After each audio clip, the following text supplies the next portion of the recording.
Hello mga ining! Nandito na ang mga lulong, hindi sa bisyo, kundi sa pagtulong. Kung nung nakaraan ay tinalakay natin ang kahalagahan o ang kakayahan ng pagkakaroon ng pagsasalita ng iba't ibang wika o dialekto, ngayon naman ay ating tutukuyin ang kahalagahan ng wika sa kultura at mga tradisyon ng Pilipinas. So ganito ang gagawin natin. Maghahanap tayo ng mga Kali heroes or kahit sino man ang makita natin dyan na natatanungin natin kunwari about sa mga alamat dahil tunay na matutukoy na natin doon ang kultura at tradisyon ng isang bansa o na specific ay ng ating bansang Pilipinas.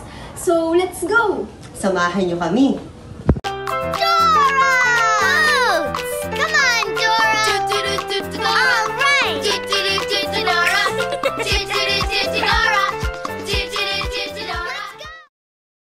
So maghanap na tayo ng unang taong matutulungan at bibigyan natin ng biyaya. Grabe, sobrang init dito. Mag-uli-uli tayo dyan. Ayun! So I think nakita na natin ng nakita na tayo, unang guys. taong pinagpala. Okay. Hi ate, pwede po bang umutang ng kamyas? Charot lang po. So, pwede po ba namin kayong ma-interview? So naman. So, ano pong pangalan nyo? So, pangalan ko po ay si Crystal May Bicha. Ilang taon nyo na pong pinangkakabuhayan po ang pagtitinda ng kamyas? Siguro mga 10 taon. Ang tagal na rin. Kaya nga. So, dito na po bali na buhay kayo sa pagtitinda po ng kamyas. So, ate, para naman, may alam po ba kayong mga alamat? Or mga bugtong? Mga alamat, siguro madami na kasi, kaso lang hindi ko na matandaan. Siguro yung alamat ng pinya. Alamat ng pinya. Ate, ano po nangyari ba sa alamat ng pinya? I-share nyo naman po sa mga viewers natin dito. Mag-hi muna po kayo. Ano po nangyari sa alamat ng pinya? Kayo po ba ang bida doon? So, dun sa alamat ng pinya, dito yung batang si Pina. So, dito yung kumbaga para siyang tamad na anak kung saan kung laging may utos ang kanyang mama, laging yung parang di niya nakikita. So, nung one time na ang kanyang mama ay nagkasakit, may inutos sa kanya. Sabi ng kanyang mama sana magkaroon siya ng maraming mata. Tapos yun yan nangyari. Tapos, pero ayun, napaka-inspiring, nakaka-touch. Grabe. Feel na feel namin ate. So kumbaga ano po yung characteristic, ano po yung pasasabi niyo about kay Pina? So, about kay Pina, sabi ko sa kanya. Hindi natin yung masasabi niyo sa kanya.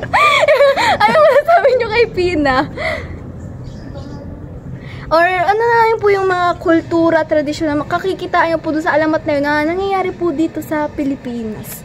So, isa na dun siguro yung pagiging family-oriented. Ay, tama yan. Kasi dito sa Pilipinas talagang super family-oriented ang mga tao. So, ayun po, diba? Kasi dun nga sa nakwento nyo, yung mahal na mahal ng kanyang ina, si Pina. So, ayun ate, dahil nasagot mo ang tanong namin. Super active mo, meron kang biyayang matatanggap mula sa amin at sa aming mga kasamahan. Here po. Here kayo? Opo. Ate, tanggapin nyo na po. Salamat. Thank you po. Thank you po. So, ayan. Alam mo, kanina ko pala papansin ate, hinahawakan yung kamyas. Hindi naman namin nakawin. So, ayun lang. Dito sa alamat na yun, nakita na agad natin ng kultura at tradisyon sa Pilipinas at i-explain namin yun mamaya. So, maghanap pa tayo. Humanap pa tayo ng iba pa nating makakasama. One down, more to go. So ngayon, yun si ate. So tingin ko, pwede siya. Pwede naman siya siguro. So ngayon guys, nagkita na tayo ng pangalawang tao na sa tingin namin ay deserving na mabigyan ng biyaya. Hi ate. Excuse po. Pwede po ba namin kayong ma-interview? Okay lang po. Sige. Ano pong pangalan niyo po? Angeline. Angeline, ano po? Abanilla po. So, gaano katagal niyo na pong ginagawa pong pangkabuhayan tong pagiging street sweeper po? Ano po, halos ilang buwan ko lang po ito naging trabaho. So, bago pa lang po ito sa inyo. So kami po ay mga vlogger and naparito po kami para itanong po sa inyo kung ano po yung alam nyo pong kwentong bayan or alamat po. Na, alamat po, kahit ano lang po na alamat.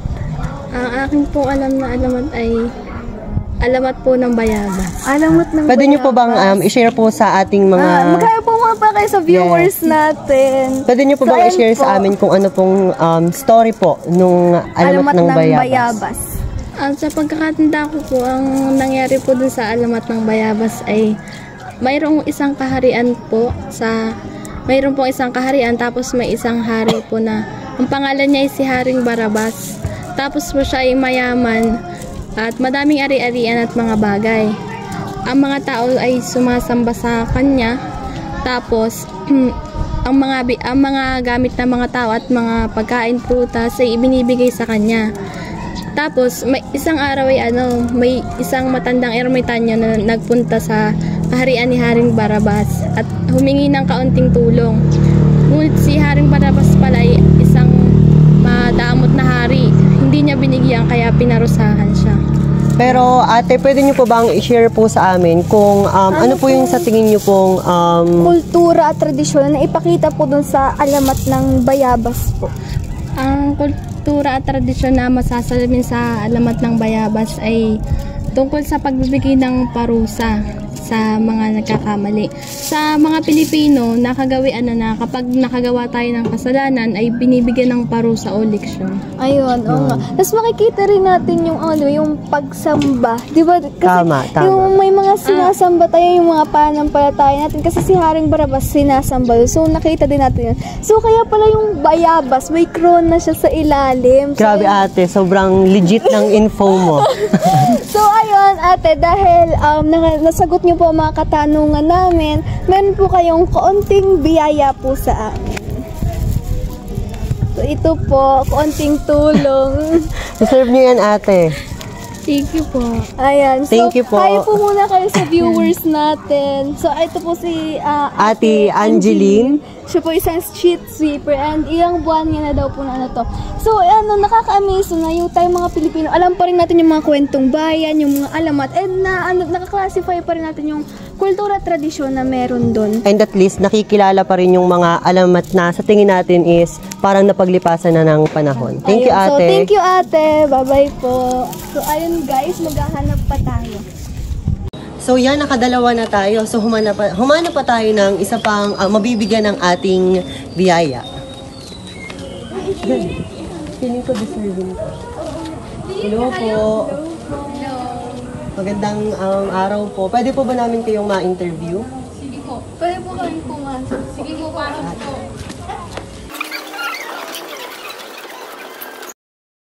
Hello po. Magandang umaga po. So, ayun po, pwede po namin kayong ma-interview. I-flash po namin ito sa aming page po.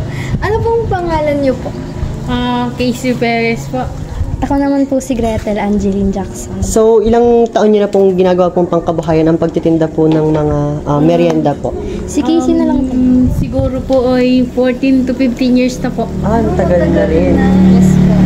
So, mabenta naman po ba sa ganitong panahon ang turon at banana Q po?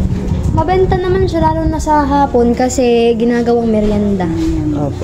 So, yun nga po, kami po ay mga vlogger po and naparito po kami para magtanong po kung ano po yung pwede nyo pong i-share po sa amin na kwentong bayan or alamat po. Alamat. Mag-hi muna po kayo sa aming vlog.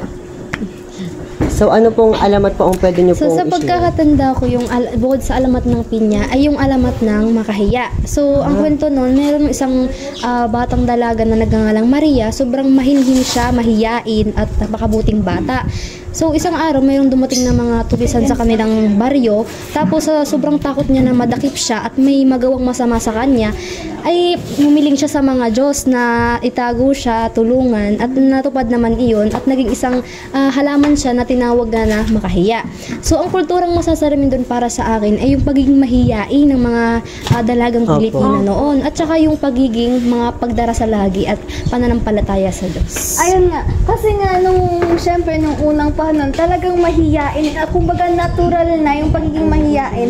At yun na yung pinaka-figure ng mga dalagang Pilipino natin. So, tama naman yung sinabi yan, na napakaganda nung alamat na yun. Kasi nabasa ko yun, ikaw nabasa mo yun. Hindi ko nabasa yun. Ayun. Walang ganun sa state. So, ayun po, excuse po, dahil po, nasagot nyo po ang tanong namin, ay bibigyan po namin kayo ng konting bigyan. So, ayun po. Dahil nasagot nyo po aming tanong. So, ayun po, thank you rin po sa paglalaan ng oras. Sinare nyo po sa aming kwento po. So, mag-hi po ulit kayo sa vlog namin. So, ayun po, thank you po. Sige, thank you din. So ayun, siguro last na muna tayo ngayon dahil nauubusan na tayo ng budget. Pero ayun, maghahanap-hanap pa rin tayo. Ayun, sila kuya, baka Yun, sa tingin namin, deserving sila. deserving naman yun sila. So, puntahan natin.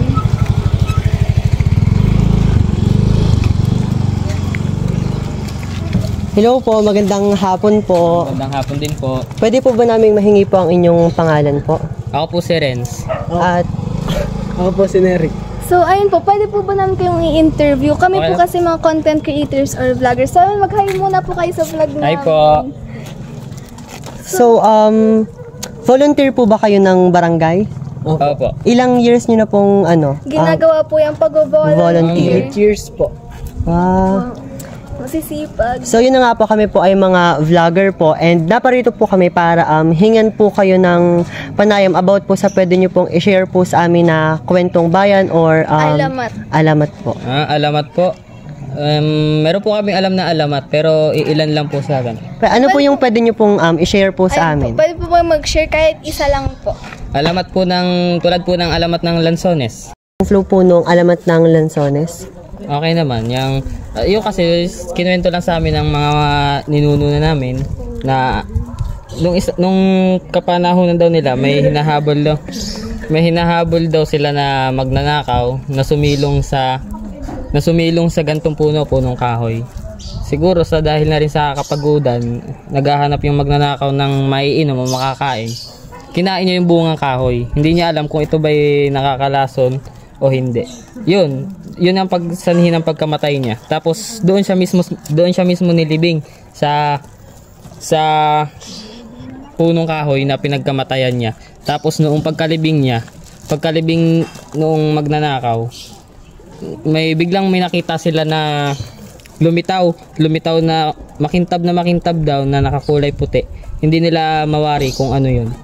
Tapos yun pala yung sinatawag nilang Diyosa ng kalikasan. Yun lang po natatandaan. So, base po sa na-share nyo po sa aming alamat po ng Lanzones, ano po yung sa tingin nyo po na kultura po nating mga Filipino po na pumapaloob po dun po sa alamat na yon? Siguro ang masasalamin na kultura ng natin na Pilipino sa alamat na Lanzones ay ang paniniwala sa Diyos at Diyosa. Ayun. So, ayun So, yung thank you kultura po. at tradisyon na makikita natin sa alamat ng Lanzones. So, mag-hi muna po kayo sa vlog namin. So, dahil nasagot nyo yung mga tanong namin, makakatanggap kayo ng kaunting biyaya mula sa vlog namin. Thank you po. So, ayun. Thank you din. Mag-hi ulit kayo. So, ayun lang. Thank you. So ayun nga, isang successful na vlog na naman ang natapos natin, guys. So hindi lang sila ang natulungan natin, natulungan din tayo ng mga tao na interview natin na malaman ng iba't ibang alamat na kung saan kinapapalooban ng kultura at tradisyon ng ating bansang Pilipinas. At tunay rin namang masasalamin talaga natin na kaakibat ng isang wika ang kultura at tradisyon ng isang bansa. Dahil nga, 'di ba, ang bago nagkaroon ng alamat, syempre may wika muna tayo. Isinatitik ang wika sa alamat at sa pamamagitan nun, nakakapagpasa tayo ng mga tradisyon at kultura para ma-preserve din natin yung sariling atin, 'di ba? So again, kami ay mga lulong, hindi sa bisyo, kundi sa pagtulong. Bye!